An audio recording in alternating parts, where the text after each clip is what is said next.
بسم الله الرحمن الرحيم. قال الله تعالى في كتابه المجيد: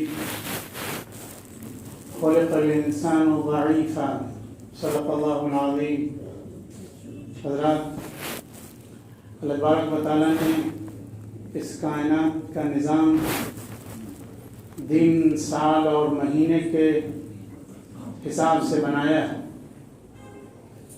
اور سال میں 4 موسم آتے ہیں.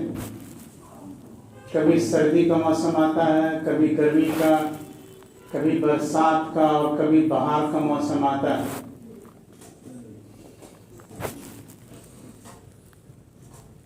گرمی کا جب موسم آتا ہے تو انسان پریشان ہوتا ہے اور وہ چاہتا ہے کہ سردی آ جائے، اور جب سردی کا موسم آتا ہے تو اتنا پریشان ہوتا ہے کہ وہ گرمی کی تمنا کرتا ہے. سردی اور گرمی کا جو نظام ہے، حضور اکرم صلی اللہ علیہ وسلم نے فرمایا کہ اللہ تبارک و تعالیٰ نے جب جہنم کو پیدا کیا تو اس کو گھٹن ہونے لگی. جہنم نے اللہ تبارک و تعالیٰ سے شکایت کی کہ میرا دم گھٹا جا رہا ہے. تو اللہ تعالیٰ نے کہا کہ تم کو سانس لینے اور سانس چھوڑنے کی اجازت دی جاتی ہے. تو جب اس نے سانس چھوڑا تو پوری دنیا گرمی سے بھر گئی.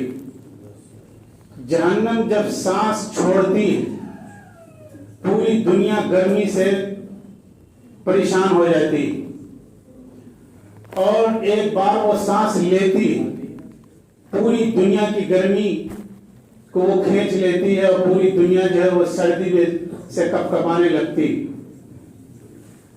تو یہ جو موسم ہوتا ہے سردی اور گرمی کا، یہ جہنم کے سانس لینے کی وجہ سے تبدیل ہوتا ہے، اور انسان ہر موسم میں پریشان ہوتا ہے. اس کی وجہ یہ ہے کہ انسان کو اللہ نے کمزور بنایا ہے. وہ اپنے جسم کے لحاظ سے کمزور ہے، اپنے ارادے کے لحاظ سے کمزور ہے، اپنی صلاحیتوں کے لحاظ سے کمزور ہے. اللہ تبارک و تعالیٰ قرآن کریم میں ارشاد فرماتا ہے: اللہ الذی خلقکم من ضعف. اللہ نے تم کو کمزوری کے ساتھ پیدا کیا ہے. اور ایک جگہ فرمایا: خلق الانسان ضعیفا. اللہ نے انسان کو کمزور بنا کر کے پیدا کیا ہے. انسان کے جسم کا جو سسٹم ہے اس کا اگر آپ مطالعہ کریں تو آپ کو معلوم ہوگا کہ انسان کتنا کمزور ہے.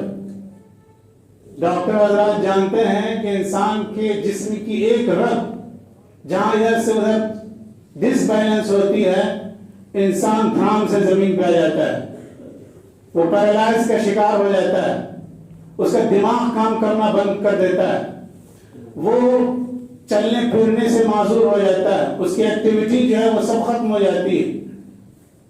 ایک ذرا سا بخار کیا آتا ہے، کیسا لگتا ہے کہ وہ مر جائے گا.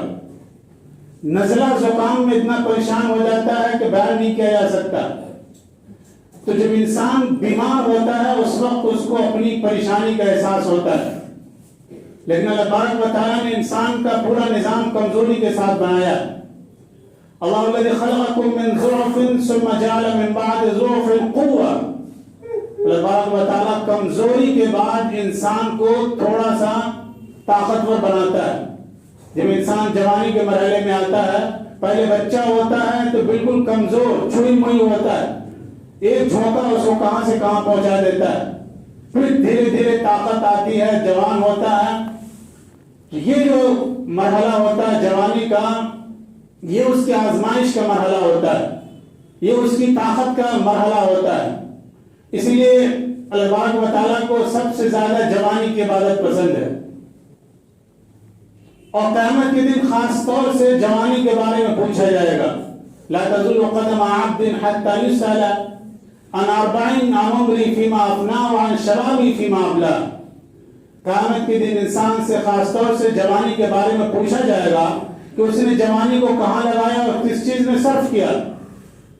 تو جوانی کا جو مرحلہ ہوتا ہے وہ سب سے زیادہ طاقت کا مرحلہ ہوتا ہے، اور سب سے زیادہ جذبات اس میں بھڑکتے ہیں اور بہت خیالات بھی آتے ہیں. وہ سب سے آزمائش کا موقع ہوتا ہے, سب سے زیادہ خطرناک وہ ایج ہوتا ہے انسان کا. تو اس کے بارے میں انسان سے سوال کیا جائے گا قیامت کے دن. اور پھر اللہ تبارک و تعالیٰ انسان کو بڑھاپے سے دوچار کر دیتا ہے اور پھر کمزور کر دیتا ہے. پھر وہ نہ چلنے کی طاقت رکھتا ہے, نہ ہلنے کی طاقت رکھتا ہے, نہ اور کوئی ایکٹیویٹی کر سکتا ہے. تو انسان کا جو اسٹارٹ ہوتا ہے, اس کا جو آغاز ہوتا ہے اور اس کا جو انجام ہوتا ہے, دونوں کمزوری پر ختم ہوتا ہے. لیکن انسان کے بارے کی فطرت یہ ہے کہ انسان کو جب اللہ تبارک و تعالیٰ نوازتا ہے تو اس کے اندر ایروگنس پیدا ہو جاتا ہے. اللہ تبارک و تعالیٰ قرآن کریم میں فرماتا ہے کہ وَإِذَا مَسَّهُ الْخَيْرُ مَنُوعًا, کہ انسان کو جب اللہ نوازتا ہے تو اس کے اندر کچھ ہم کی بیماری آ جاتی. وہ اپنے آپ کو کچھ سمجھنے لگتا ہے. جب اس کو طاقت مل جاتی ہے, عہدہ مل جاتا ہے اور کوئی چیز مل جاتی ہے تو وہ اس میں مست ہو جاتا ہے, اس پر ایک نشہ طاری ہو جاتا ہے. کبھی دولت کا نشہ, کبھی طاقت کا نشہ, کبھی پاور کا نشہ, کبھی خاندان کا نشہ, کبھی اولاد کا نشہ, طرح طرح کا نشہ اس کے اوپر سوار ہوتا ہے. تو اللہ تبارک و تعالیٰ فرماتا ہے کلا ان الانسان لا یطغی ان رآہ استغنی ان الی ربک الرجعی, کہ انسان کو جب کچھ حاصل ہو جاتا ہے تو اپنے آپ پہ سمجھنے لگتا ہے کہ ہم کچھ ہو گئے. اس کو دوسروں کی ضرورت کا احساس نہیں ہوتا کہ ہم کو کسی اور کی چیز کی ضرورت ہے, کسی اور انسان کی ضرورت ہے. وہ اپنی دنیا میں مست ہو جاتا ہے, وہ اللہ کو بھول جاتا ہے, دوسروں کو بھول جاتا ہے اور وہ اپنے آپ کو سمجھنے لگتا ہے کہ ہم بہت کچھ ہو گئے. تو اللہ تبارک و تعالیٰ پھر فرماتا ہے کلا ان الانسان لا یطغی ان رآہ استغنی ان الی ربک الرجعی, کہ تم کو لوٹ کر کے اللہ ہی کے پاس جانا ہے. لہذا تم طاقت کے نشے میں چور مت ہو جانا, دولت کے نشے میں چور مت ہو جانا, بلکہ اپنے انجام پر خبر رکھنا کہ تمہاری پیدائش ایک پانی کے قطرے سے ہوئی ہے اور تم کو آخر کار الٹیمیٹلی مٹی میں ملنا ہے. مِنْهَا خَلَقْنَاكُمْ وَفِيهَا نُعِيدُكُمْ وَمِنْهَا نُخْرِجُكُمْ تَارَةً أُخْرَىٰ. یہ قرآن کا اعلان ہے کہ ہم نے تم کو مٹی سے بنایا ہے اور آخر کار تم کو مٹی میں ملنا ہے. یہ تمہارا اسٹارٹ ہے, یہ تمہارا انجام ہے. لہذا تم کو کسی چیز پر اترانے کی اور غرور کرنے کی ضرورت نہیں. تو انسان طاقتور کیسے ہوتا ہے؟ اللہ کی جب وہ بندگی کرتا ہے, اللہ سے اس کا تعلق جڑتا ہے اور اللہ پر ایمان اس کا مضبوط ہوتا ہے تو وہ دنیا میں سب سے زیادہ طاقتور ہو جاتا ہے. لیکن انسان جب اپنے ریسورسز پر بھروسہ کرتا ہے, اپنی صلاحیت پر سے بھروسہ کرتا ہے تو پھر وہ کمزور ثابت ہوتا ہے.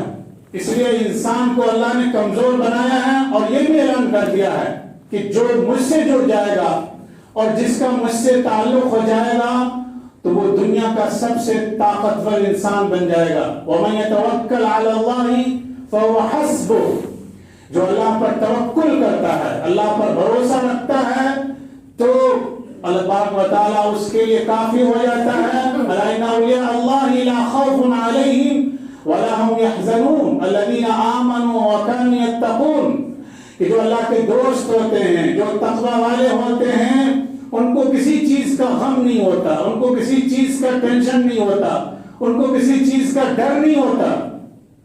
لَهُمُ الْبُشْرَىٰ فِي الْحَيَاةِ الدُّنْيَا وَفِي الْآخِرَةِ لَا تَبْدِيلَ لِكَلِمَاتِ اللَّهِ ذَلِكَ هُوَ الْفَوْزُ الْعَظِيمُ. ان کے لیے خوشخبری ہے دنیا کی زندگی میں بھی اور آخرت کی زندگی میں بھی. ان کے لیے حکومت ہے, ان کے لیے طاقت ہے, ان کے لیے دبدبہ ہے. اس دنیا کی زندگی میں اللہ کا وعدہ ہے, وعد اللہ الذین آمنوا منکم وعملوا الصالحات لَيَسْتَخْلِفَنَّهُمْ فِي الْأَرْضِ كَمَا اسْتَخْلَفَ الَّذِينَ مِنْ قَبْلِهِمْ وَلَيُمَكِّنَنَّ لَهُمْ دِينَهُمْ الَّذِي ارْتَضَىٰ لَهُمْ وَلَيُبَدِّلَنَّهُمْ مِنْ بَعْدِ خَوْفِهِمْ أَمْنًا. اللہ کا وعدہ ہے ان لوگوں کے ساتھ جو اللہ پر ایمان رکھتے ہیں اور نیک عمل کرتے ہیں. اللہ تبارک و تعالیٰ زمین کی خلافت ان کو عطا کرے گا, زمین میں دبدبہ ان کو دے گا, زمین میں ان کا بول بالا ہوگا اگر ان کے پاس ایمان کی دولت ہوگی اور اگر ان کے پاس عمل صالح کی دولت ہوگی تو پوری دنیا اس کے قدموں میں ہوگی, پوری دنیا اس کے اندر میں ہوگی, پوری دنیا اس کے ماتحت ہوگی وہ سب سے طاقتور بن جائے گا اگر اس کا رشتہ اللہ سے مضبوط ہوگا، اس کا بھروسہ اللہ کی ذات پر قوی ہوگا، اس کا ایمان اللہ کی طاقت پر اور اللہ کے وسائل پر اٹوٹ ہوگا، تو دنیا کی کوئی طاقت اس کو دبا نہیں سکتی، اس کو جھکا نہیں سکتی، اس کو مٹا نہیں سکتی۔ آخر دعوانا الحمدللہ رب العالمین۔